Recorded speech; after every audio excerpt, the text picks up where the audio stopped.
Chief Public Health Officer, and Dr. New, who is Canada's Deputy Chief Public Health Officer.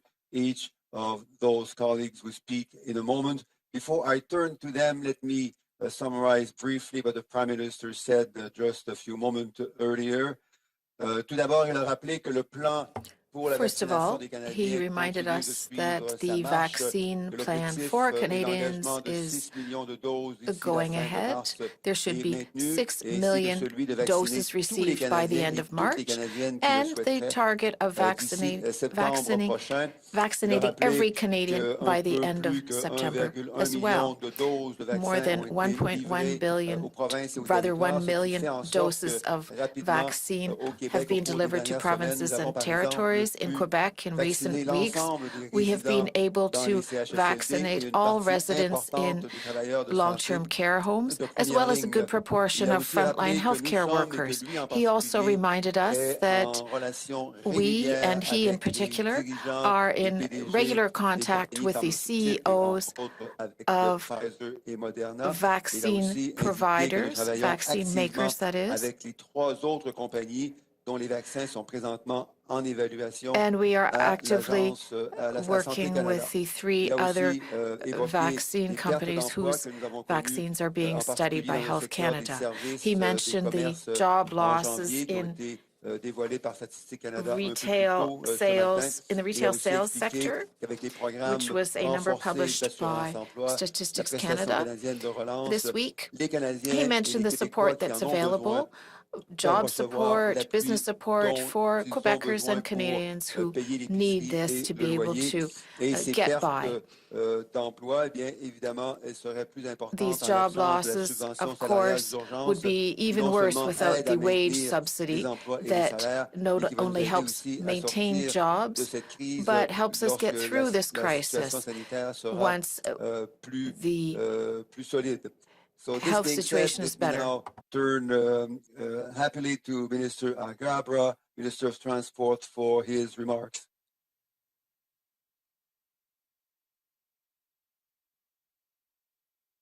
Thank you very much, Minister Duclos. Hello, everyone. Over the past year, Transport Canada has been working alongside the Public Health Agency of Canada, industry, and other health experts to put in place a robust, layered system of measures to protect Canadians, including those working in transportation and in shipping, and those who must travel for essential purposes. Our goal is to reduce further introduction and spread of COVID-19 and new variants of the virus into Canada, and to keep essential goods and our economy moving. The measures we bring forward are always informed by the latest science and data and the guidance of public health agencies. In the aviation sector, these measures have included mandatory face covering, health checks, temperature screening, and restrictions on international travel, including fewer Canadian airports receiving international passenger flights. Last month, new pre-departure testing requirements for all international travelers came into effect. Now, all travelers must show a negative COVID-19 test result taken within 72 hours of their flights to Canada. These measures are working.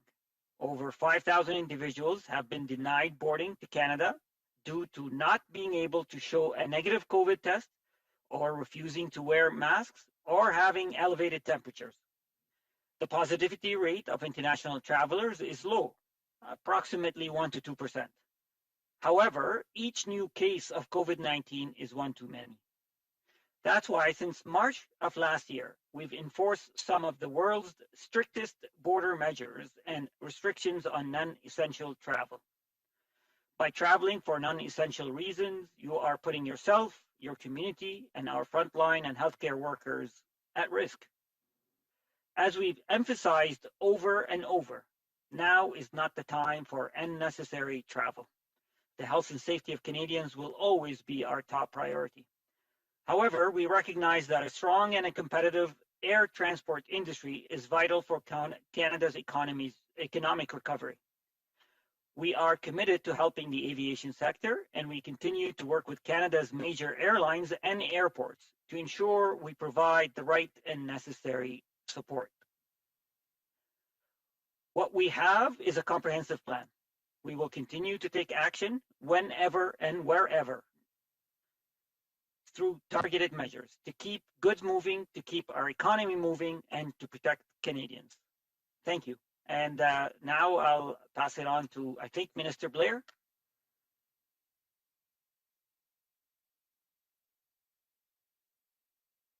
Thank you very much, Minister Alghabra, and good afternoon, everyone. I'm very pleased to join you here today from my home, which is located in the traditional territory of the Mississauga of the New Credit. Last week, as my colleague has stated, we announced additional measures to keep Canadians safe and to help reduce non-essential travel outside of Canada. I'm very grateful for the work of Canadian Airlines, who have agreed to suspend all flights to and from Mexico and the Caribbean countries until April 30th. We are very appreciative of their support in making this very difficult decision. All other international flights are now being funneled to our 4 main airports in order to ensure that we have the proper controls in place to respond to the emerging variants and to implement our recently announced requirements.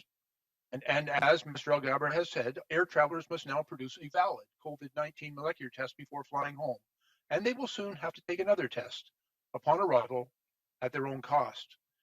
These measures have been designed first and foremost to protect Canadians and to curb the spread of COVID-19 and its emerging variants.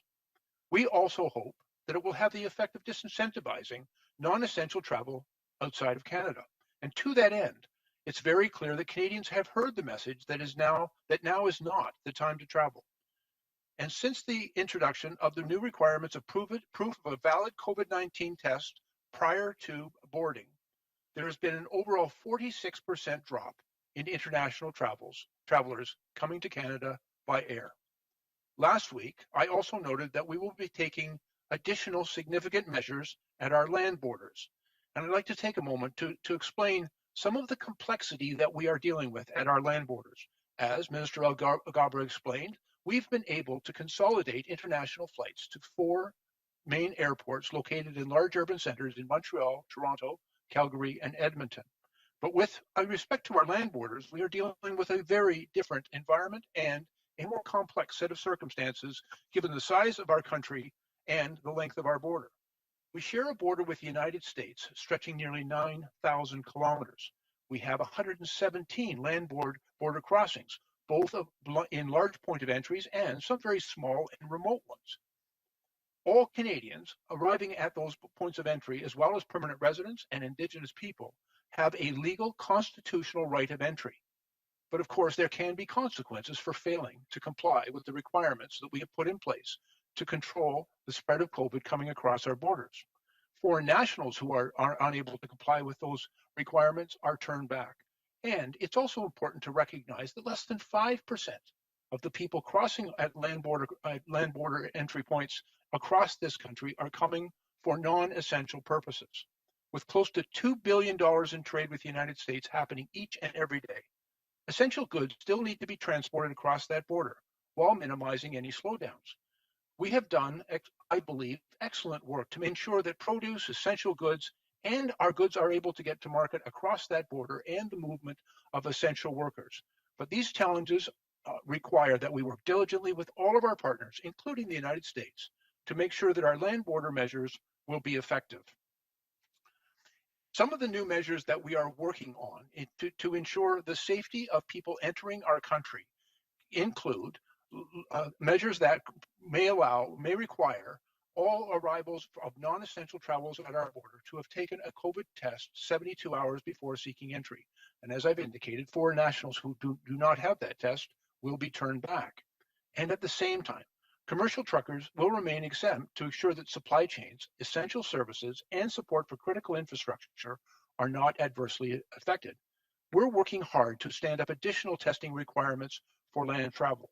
All travelers, including those identified exempt, will still be required to wear a mask in public settings, maintain physical distancing, respect the public health guidance of the area they are traveling, and at all times comply with Public Health Agency of Canada orders for quarantine.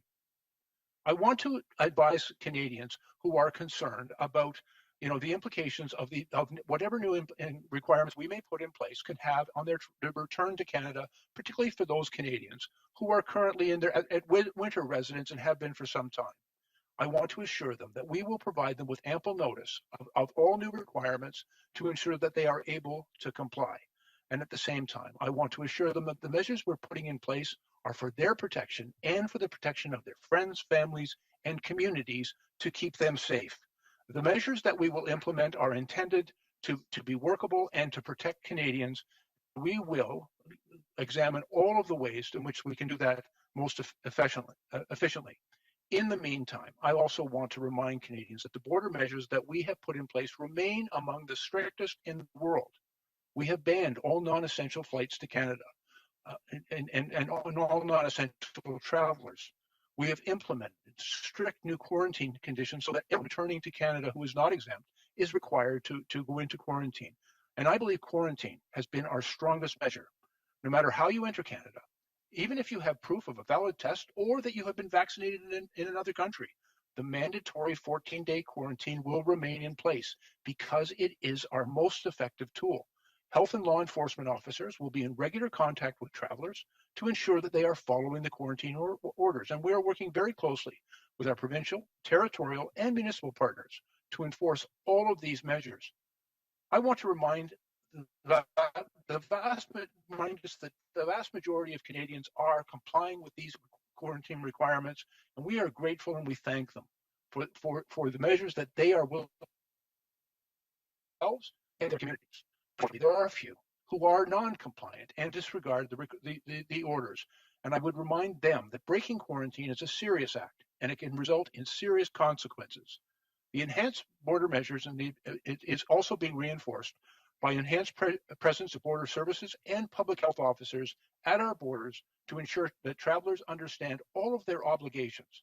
We will continue to support and manage supply chains on both sides of the border, and we will continue to collaborate with our partners in the United States to strengthen our border measures and doing everything that is necessary and possible to keep our communities safe. Thank you very much. Dr. Adu? Thanks very much, Minister Duclos. Today, I just want to remind community organizations across the country of new available funding to help increase vaccine uptake in specific communities. This available funding is in the total amount of $30.5 million. And as we see vaccinations begin to roll out across the country, we're very focused on making sure that everybody understands the benefit of vaccination, including in communities that sometimes have more skepticism about the value of vaccination. And so this investment will help ensure that communities and public health stakeholders across the country can design approaches that include education, that include information sessions, a variety of different innovative ways to reach people sometimes who are skeptics of vaccination or perhaps vaccine hesitant. We know that we are on a good path with vaccination. We anticipate that by the end of September, every Canadian who wishes to be vaccinated will have access to vaccines. And so it's very important that we continue to reach into communities that may not have the same exposure to public health messaging in ways that are culturally appropriate and relevant. And finally, on the new measures at the border, I will just say that I want to thank the hotel industry for their collaboration and their focus on this initiative. Our officials have been in touch with the Hotel Association to hear their feedback. We have committed to continuing to work with them to provide additional clarity as we move forward. And there is a new webpage for information where hotels can get information about how to participate in the quarantine process. And we'll have more to say in the days to come. Thank you very much. Can I now turn to Dr. Tam? Thank you, Minister Duclos. Bonjour à toutes et à tous. There have been 793,734 cases of COVID-19 in Canada, including 20,513 deaths and less than 48,000 active cases, representing a 30% decrease in active cases across the country compared to 2 weeks ago. And over the past 7 days, there have been an average of 3,000 947 new cases reported daily, as case counts continue to decline and many provinces reported over 15% fewer cases compared to last week. This is definitely good news for some of the most heavily impacted areas of the country. But there is still reason for caution, as some areas saw more modest reductions or small increases in activity. Likewise, even with a steady 2-week decline, case counts are still about double what they were at the peak of the first wave. So the easing of restrictions will need to be done gradually and cautiously. As well, there is a continuing concern in Canada and internationally around more transmissible virus variants. To date, provinces have reported over 242 cases of the B117 variant, with New Brunswick and Saskatchewan reporting their first detections this week, while the number of B1351 variant remains at 13 cases. Despite the cautions we've grown accustomed to hearing with our good news, we are assured that our efforts are having an impact, and thankfully, the gradual decline in severe outcomes continues. Over the past week, the average daily number of people with COVID-19 being treated in Canadian hospitals has declined by over 10% to around 3,600, with under 740 in critical care, and fatal cases have dropped by over 15% to 121 deaths being reported each day. As each day brings us more headway against COVID-19, let's hold fast to the measures we know are working. The past weeks of our collective sacrifice has made a difference, reducing illnesses, saving lives, taking the pressure of our healthcare workforce, and building out a longer runway for vaccines access to expand and begin to work for all Canadians. Let's keep working together and moving forwards with our best effort. This weekend, many will be watching and rooting for their favorite Super Bowl team. Like many events and celebrations during COVID-19, we need to limit in-person contacts to our immediate household. And by connecting with others virtually, we can still enjoy the Super Bowl, but without the super spreader. Thank you.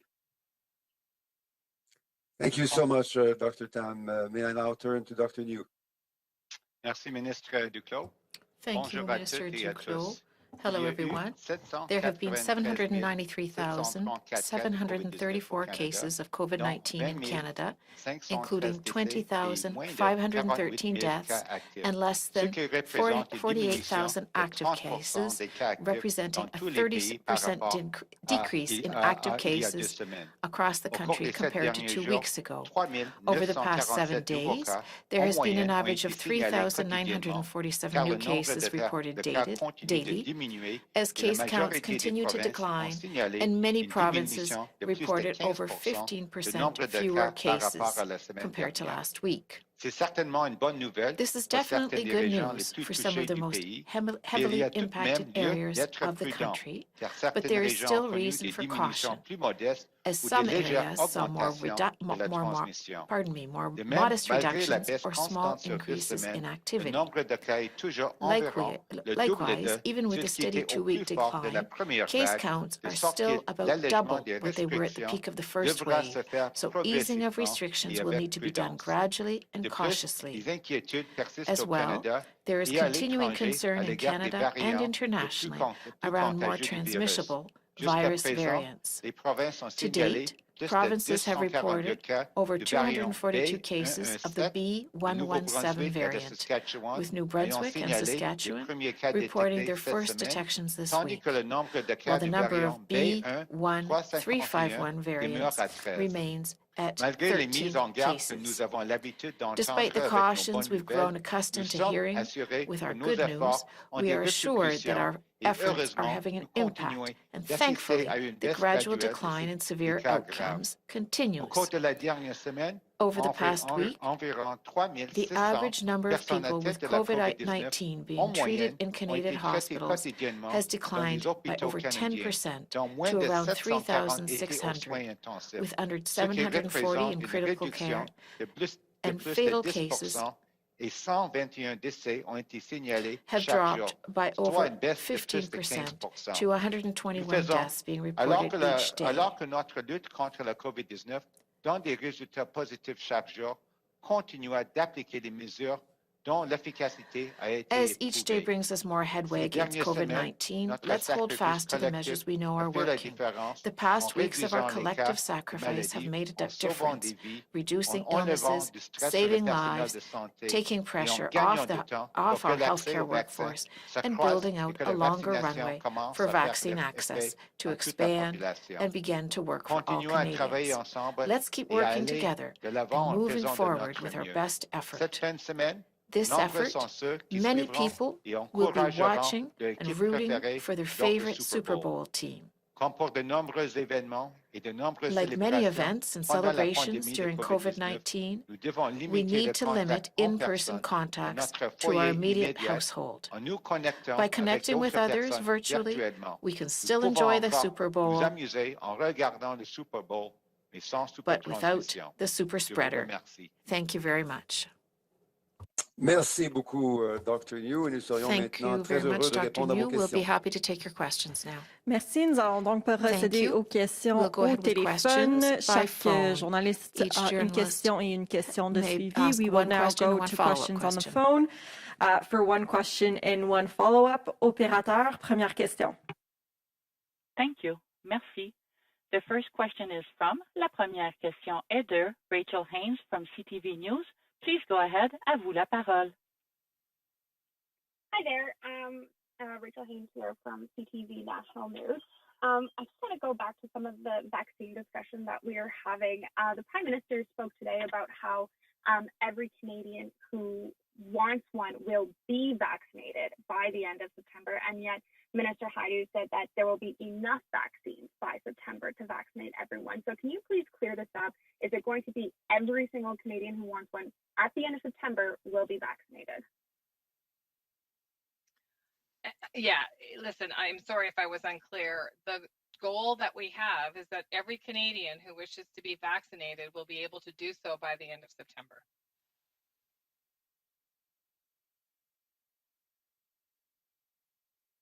And is that something that you've spoken to about the provinces on how feasible that really is? Because even here in the city of Ottawa, they've started talking about how their rollout, mass rollout, will start at the end of August.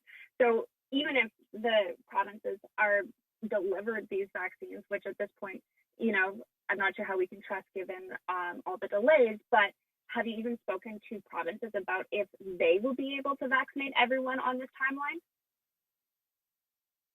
Thanks, Rachel. Well, yes, in fact, the work that we've been doing through the Public Health Agency of Canada under the leadership of Major General Danny Fortin is to do that coordination with provinces and territories, first on this early stage, as you know, in the Q1 stage with Pfizer and Moderna, getting provinces and territories ready in December and, ready to receive and distribute those vaccines, including to remote communities, has been a focus of their work collaboratively. But moving forward, the planning has begun and is well underway for the second and third quarters, where we anticipate we will have a volume of a variety of vaccines available in Canada and available to be distributed by provinces and territories. So that work is ongoing at the officials level and certainly has been discussed at the ministerial level as well. Merci. Thank you. Next question. Prochaine question. Thank you. Merci. The next question is from la prochaine question est de Christian Noël de Radio-Canada. Please go ahead. Radio-Canada, please go ahead. Question. Bonjour à tous. Hi, everyone. La question est simple. Vous répétez qu'on My question is aura simple. tous les doses que les compagnies nous ont You're par trimestre repeating au mois de mars, that au mois we're de going to juin, have au all mois the de septembre. doses promised Si to les us compagnies by ne March respectent pas cet 31st. engagement-là, If the quelles sont les companies mesures que le do Canada not peut utiliser, deliver, incluant des what pénalités, can Canada pour do les forcer à le faire ou pour les to punir force s'ils ne them le to font do pas? so? Merci, M. Answer. Noël, de la Thank you question. very much for your question. Permettez-moi de rappeler rapidement Let dans me quel remind you type de quickly relation on travaille depuis le what début. the working relationship has been since the very beginning. We have an agreement with 7 different companies. We've already seen some results since December. The 2 companies we're currently working with for delivery of vaccine and administration, I mean Pfizer and Moderna, are companies that will deliver the first vaccines, that have been delivering the first vaccines to Canada. Canada was the second country to receive them. We've had very good relations with these companies for a long time. And I'll just point out that the Public Health Agency of Canada and Health Canada have an excellent reputation internationally. Let me interrupt you, Minister. You're avoiding the question, as Mr. Trudeau said. I understand that we have a good relation with these companies, that we're in contact with them. But in the contracts, are there penalties if they don't deliver on time? Answer. There's a clear target and commitment that the Prime Minister reminded us of today. We speak every day, and by the end of March, the commitment has been made to deliver 6 million doses. We've been very transparent with you and with Canadians on this. Follow-up question. Answer. Clearly, you don't have any intention of answering the question. Canadians do not have the transparency they require. With regard to the contracts, do these contracts foresee the option of receiving other vaccines from other companies before the end of the first quarter? Answer. Excellent question. Ms. Anand has already responded. There are 1.9 million doses coming by June with the COVAX agreement, which we are all aware of by now, as well as the 20 million doses from AstraZeneca in a bilateral, agreed upon in a bilateral agreement. Some of those doses could arrive by the end of March. It will depend on the independent approval. Merci. Thank you. Prochaine question. Next question. Thank you. Merci. The next question is from La prochaine question est de Mia Robson from the Canadian Press. Please go ahead. À vous la parole. Yeah, Dr. Tam, Dr. New, this is probably best directed at you. You've said many times that although the numbers are going down and we have reason to sort of think that that's good news, that we need to sort of continue to buckle down and do what we've been doing. But I'm wondering if we know yet or have any sense yet of at what point our vaccination rate is going to allow us to lift some of at least the lockdown restrictions and sort of move to more just masking and social distancing without the stay-at-home orders. When do we have a sense of how many people have to be vaccinated before that can start to happen? Well, as I think you can appreciate, these vaccines are pretty new, and we have different vaccines coming on board with potentially different characteristics as well. So I think what I'm trying to do is monitor the data itself. So as provinces begin to vaccinate, to determine what the vaccine effectiveness has been. So there are essentially evaluations or vaccine effectiveness surveillance that are at play. So that's really important so that we can judge how these vaccines perform in the context of the Canadian population in the field. And Canada is a vast country as well, so we would ideally like to see that data from across the country. One of the first pieces of data we'll be looking for, of course, is the impact on the long-term care facilities, the seniors, and see if that has any impact on hospitalizations and on deaths. So that will be one of the first indicators. But because we do not know if the vaccines are good at reducing transmission of the virus or asymptomatic infection, it is actually really difficult to say what point that would be. But I do think that, we just have to keep week by week monitoring as vaccines roll out what that real-time impact is. And I will be looking towards the United Kingdom and Israel and other countries for some of those signs as well. And then our modelers are also hard at work right now, trying to input these evolving parameters into a model together with the public health measures to see if they can give us some forecasting. But right now, it's a matter of just watch the space, and hopefully we'll be able to provide some more of that information in the near future. Okay, I guess that sort of answers my follow-up a little bit in terms of when that would happen. But the other question I have is, I don't know if it's for you or for maybe Minister Hajdu, in terms of vaccine hesitancy, what data have we tried to collect on how much hesitancy exists, what is causing that, and if it's different things, are there different things that are causing people to be afraid of the vaccine depending on where you live or your background? What data do we have on that specifically?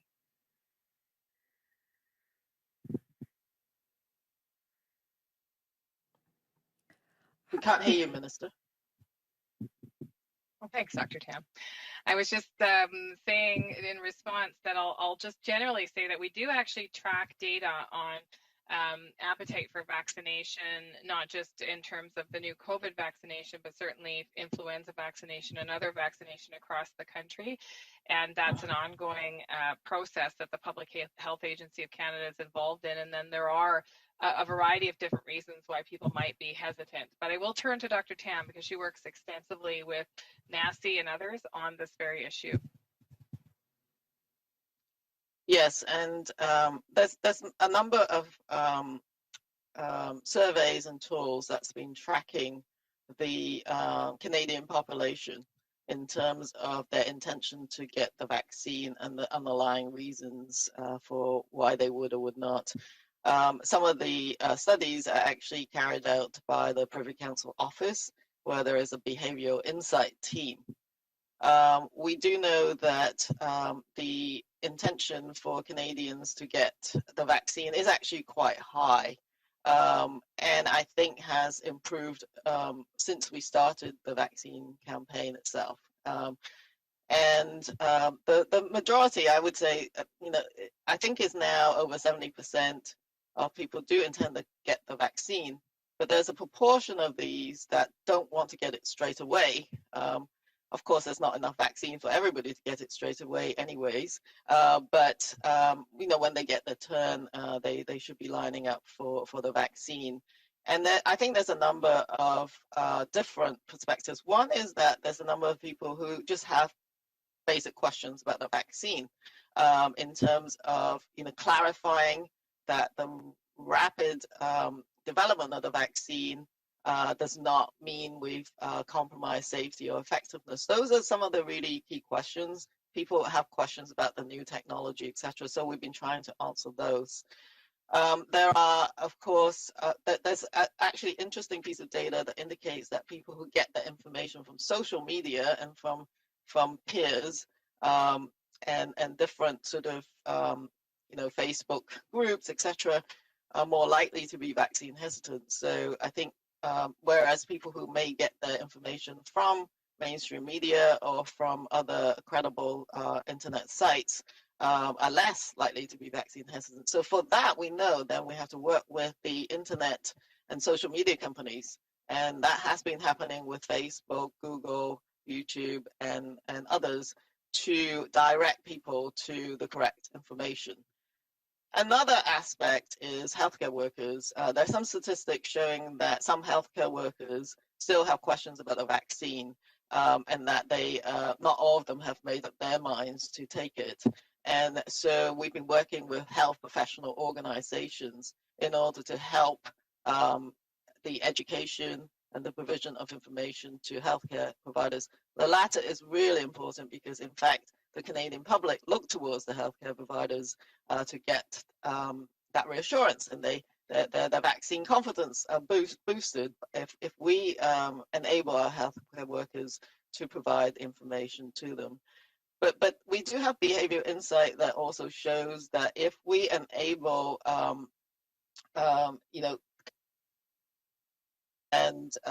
key influencers on social media, and I just interacted with a very big group of religious leaders, for example, then we can boost that vaccine. monitoring that really carefully. There's about probably 10% of people who just says, we are not going to get the vaccine, 10 to 12%. Others we can absolutely work with. Look at our seniors. They're getting vaccinated. The vaccine so far has been safe with no safety signals. So I think that's actually a really good way of boosting vaccine confidence, is seeing other people get vaccinated. Merci. Thank you. Next question. Prochaine question. Thank you. Merci. The next question is from, la prochaine question est de l'INADIB de la presse canadienne. Please go ahead. À vous la parole. The Canadian Press, go ahead. My question is for Minister Al-Ghabra or Minister Blair. I was listening, I think, well to what you had to say about these measures for traveling people, and I didn't hear anything different from what was said last Friday, and still no date for when these new measures are going to be implemented. So do you have a date? Do we know at what point those PCR tests are going to be administered in airport for every traveler, and who will have to go to that hotel and stay there for 3 days and pay $2,000? And if you don't have a date, could you explain to me what's the holdup?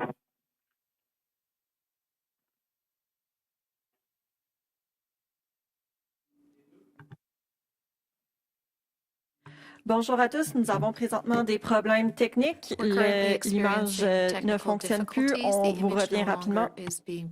We'll be back as soon as possible.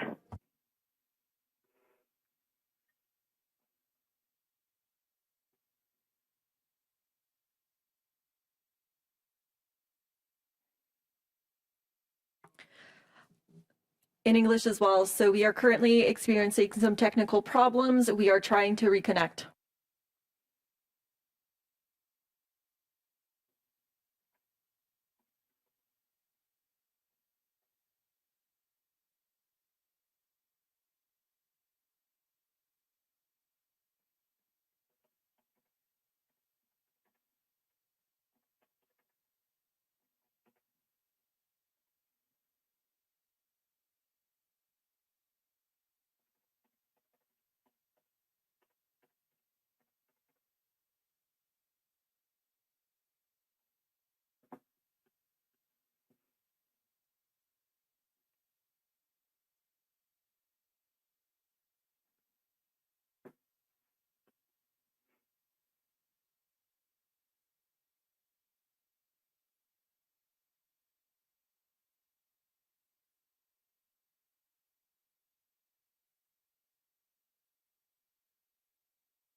Grace, c'est Christine? Oui. Est-ce que, juste pour ton information, on a des problèmes de vidéoconférence. Est-ce qu'ils vont tous essayer de se connecter par téléconférence? Alors, ils vont tout appeler? Oui. Avec la ligne de modérateur. Avec la ligne de... J'ai le 613-960-7525. Oui, c'est parfait. OK, parfait. Excellent.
Hi, yes, we can hear you a little bit. It's not very loud.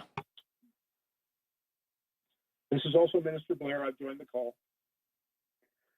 And this is Minister Duclos. I also joined the call. And Dr. New and Dr. Tam are most likely going to join soon if they haven't joined already. I've joined as well. I'm not sure. Do we stop our video or do we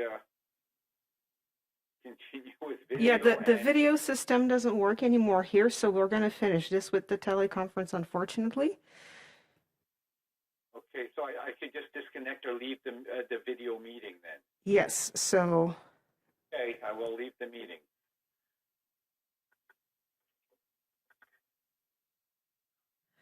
Hello, can you still hear me? Yes, so I will do a quick roll call of participants. Ministre Duclos, est-ce que vous êtes avec nous? Oui, je suis là. Bonjour. Minister Alghabra, are you with us? I am here. Fantastic. Minister Blair, are you still with us? Yes, I am.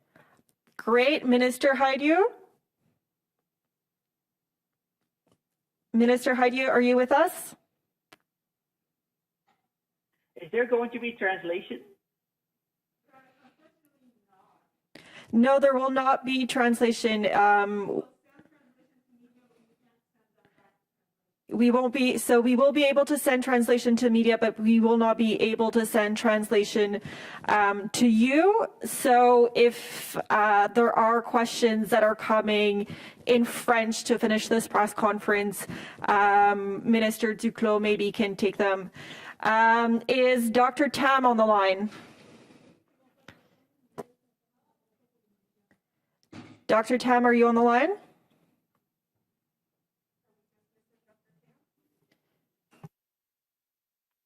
Dr. New, are you on the line? Yes, I am. Hi, Dr. New. Yes, can you hear me? Yes, I can hear you. Okay. So we're still waiting on 2 participants. I'll try to give us another minute and then we'll see if we can keep going. Thanks.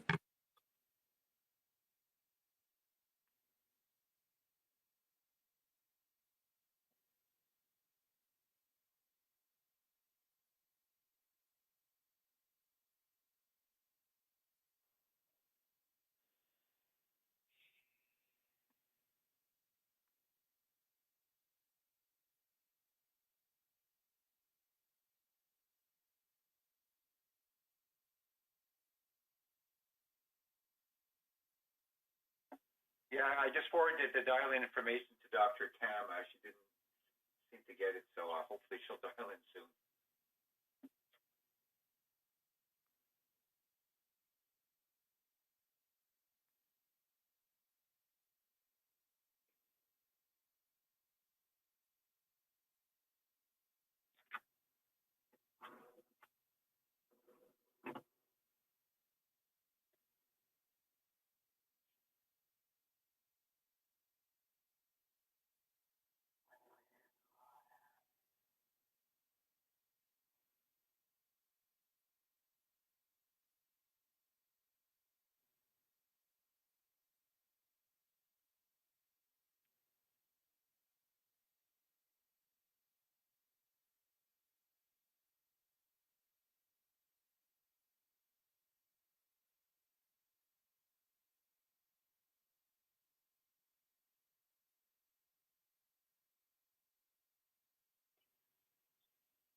Is Dr. Tam on the line?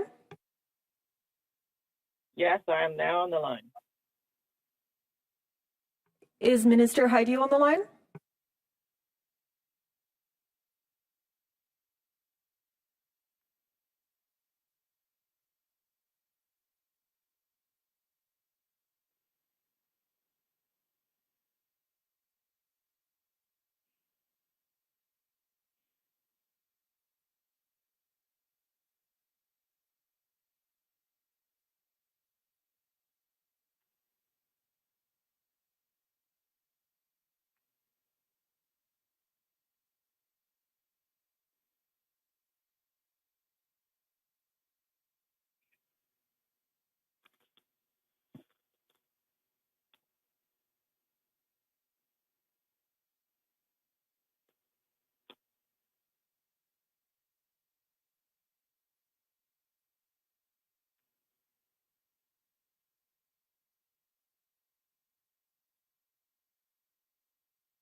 Hello, everybody. We were not able to get all of the ministers back on the line, and some have to leave due to previous commitments. So what we are going to do is we're going to keep going for another 10 minutes with Dr. Tam and Dr. New. On n'a pas été capable de reconnecter tous les ministres, donc et certains doivent quitter également. Donc, ce qu'on va faire, c'est qu'on va prendre des questions encore pour une dizaine de minutes avec la Dr. Tam et le Dr. New. Et on espère vous revenir à la prochaine conférence de presse sans problème technique. Merci. Donc, si on peut continuer. Lina, est-ce que tu es toujours Lina? sur la ligne? Are you still on the line? On pourrait prendre ta première question. If you are, you could take your ask your first question again. Je suis là. Answer, yes, I'm here. Ça me sert à rien. Si vous dites qu'il ne reste que Dr. Tam et Dr. But Liu, there's not really any point. You say there's only the two doctors left? c'est seulement nous deux maintenant qui restent. Désolée, Yes, sans there's vouloir just us vous two. insulter, je crois pas que vous pouvez répondre à mes questions. Fait que je vais laisser All ma right, place well, à quelqu'un d'autre. I don't think you can answer my question. Parfait. Donc, je vais laisser aux journalistes le temps I'll give de mettre à journalists the jour leurs time questions. to I will leave update, reporters 30 their seconds to questions. update their question, and then we will move on with the next question for Dr. Tam and Dr. New. Thank you.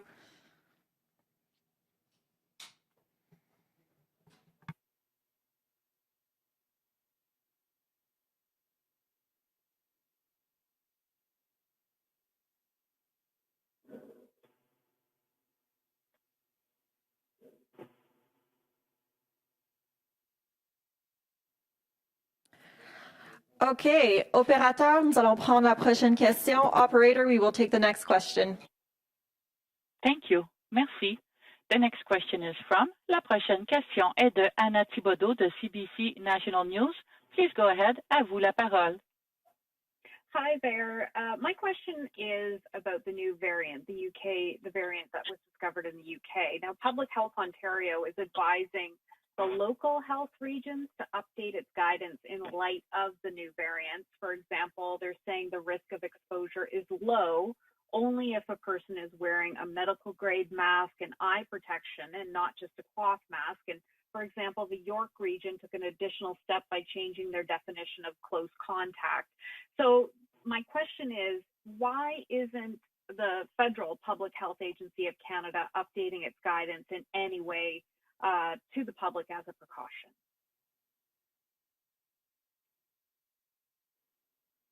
Maybe I would start. And we already have existing guidance, and as you can see in many countries of the world, the core fundamental public health measures do work there.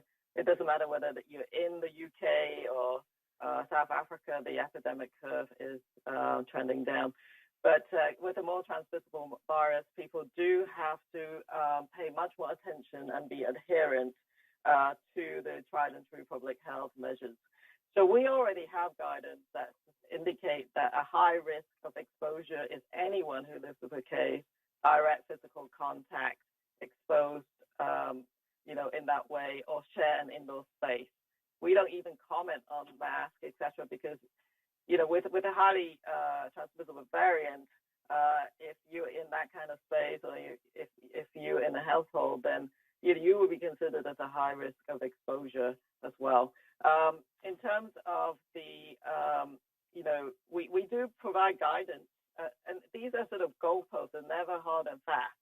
But, we have said that a period of 15 minutes over 24 hours has been our guidance in the past, but we also say that this parameter should not replace the conclusion derived from an individual risk assessment. So if you're in Toronto, you might be different than if you were in PEI. But that kind of public health risk assessment is done by the local public health authority, but there's a lot of key core bottom line. I just want to maybe just reiterate that if you're in an area where there could be community transmission with variants, the bottom line is you need to stick to fewest interaction with the fewest people for the shortest time at a greatest distance possible. So that's the sort of general guidance. And we've already said at least 2 meters, if you can, for physical distancing. Other countries have gone from 1 meter to 2. So you can see that these are not, concrete goalposts, but they're as a point of guidance. So I think that the local public health units are doing what they need, depending on where they are and what circumstances that they're encountering with their outbreak. My second question. Oh, sorry. Yes, Dr. New, I would just underline the point that Dr. Tam made. That you can look all of the guidance and so on, but at the end of the day, it's quite simple. Outside of your household context, limit as much as possible the actual number of people you're in contact with. If you are in contact with others outside of your household, even though you're trying to limit as much as possible the number of people, limit your actual time of duration with them. And then, of course, try and keep a maximum distance as possible. 2 meters, whatever. 2 meters is better if you're able to do that. And of course, masks and so on are another layer of protection. But I think it's all these tried and true public health measures. And as Dr. Tam mentioned, look at what's happened in the UK and others by putting public health measures in place, the population complying, even though the variants are more widespread than I think at this point here in Canada, the rates have gone down. Thank you. Thank you, doctors, for the answer on that. I have a question on travel. A lot of people have questions about travel out there, our viewers. One of the questions is that some people have received both doses of their vaccine. And I know the numbers are still low, but that number will start to increase as we get more vaccines in Canada. Can those people then travel since they've had both doses of the vaccine, and why or why not? Well, I think our recommendation is avoid non-essential travel, and it doesn't, the coronavirus is in the majority of countries, and in some the activity is still really high. So the vaccines that we have are very effective for individual protection. But, and I think that's what we might expect. But, you as an individual do not know whether you are completely protected or not. So if it's a 90% vaccine effectiveness, you could be in the 10% of the population that may have not taken to the vaccine. So you still have to respect those public health measures. I think that is absolutely critical. Right now, there's a lot of discussions at the international level with the WHO and others looking at what are the international standards and guidance on this front. But I think because right now, the scientific principle underpinning the application of vaccines for international travel cannot be made at this time because we do not know the vaccines reduce transmission. And so that, I think, that kind of data will come up pretty soon. The vaccine records mainly done for medical purposes so that the individual will know that they have been vaccinated. But I do think that this is a question that we need to continuously analyze and do so in collaboration with international partners. Okay, thank you. We will take the last question. Prochaine question. Thank you. Merci. The next question is from La prochaine question est de Rachel Gilmore from Global News. Please go ahead. À vous la parole. Hey, so I was hoping to ask you guys about a little bit of what Hannah was asking about the potentially updated distancing guidelines with respect to the new variants. So, experts are saying that our individual behaviors aren't really changing at this point. So the changes will have to come from a policy level, a messaging level. And I'm wondering, are you guys planning to update guidance? Right now the COVID app is only uses a 15-minute contact window, but we're hearing about people who went into stores for 2 minutes and caught the virus. So are you planning to change these guidelines, and why or why not? Well, I think we're always trying to take in new information and new data. And I think the general message for the public remains the same. Avoid the 3 Cs as much as you possibly can. Closed, crowded, poorly ventilated spaces. So that has to stay, because the distance, as I said, is a yardstick just for a bit of guidance, so that when you go to the supermarket or something, try and stick to at least 2 meters. We actually say at least 2 meters. Other countries maybe somewhere between 1 and 2, or but the idea is to maintain as great a distance as possible. Yeah, you've asked a very good question, which is yes, the COVID alert app, and it's been consulted in terms of what parameters are now applicable. Not everywhere in Canada, of course, has the variant, but we may assume that it is potentially in our communities. There are trade-offs, of course, by balancing the sensitivity of the app, like reducing the 15 minutes or the 2 meters, has the potential, of course, of essentially alerting a lot of people who may or may not have been exposed. So I do think that is actually an active discussion as we speak. But it is only one layer of protection. Just remember, the app is just on top of everything else that you should be doing.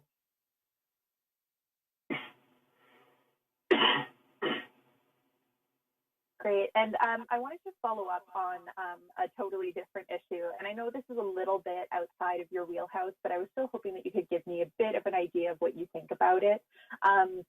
So provinces have been asking for the contracts with vaccine manufacturers to be made public, saying that it makes them harder to plan. It makes it harder for them to plan their vaccine rollout without those details.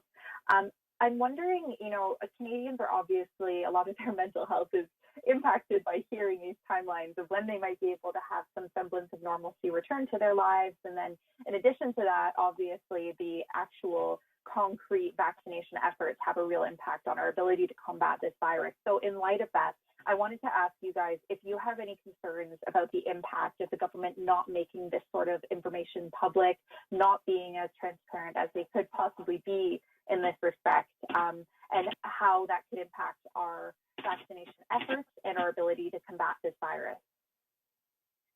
Well, I think I can fully understand how difficult it is for individuals, but also for the people who are running immunization clinics. I'm not privy to the contracts, but I don't actually think it's the contracts themselves. It's an operational plan that is updated on an ongoing basis. I'm not sure that that's actually outlined in any kind of contract, but there is a schedule that is negotiated with the actual manufacturers, which Danny Fortin has been articulating. That's how you actually get the real-time information. The key goalposts, of course, are the 4 million doses of Pfizer, 2 million Moderna by the end of March. That we know is what is kept sort of in the agreement. But the week-to-week delivery is done more on a sort of operational planning basis. And that actually, of course, has been challenging because the manufacturers have had to switch lines or, to adjust their manufacturing, which has been, I completely agree that is, really, really difficult. But I do think that Major General Fortin has been trying to keep the provinces up as fast as possible as soon as that he receives information at our National Operations Center.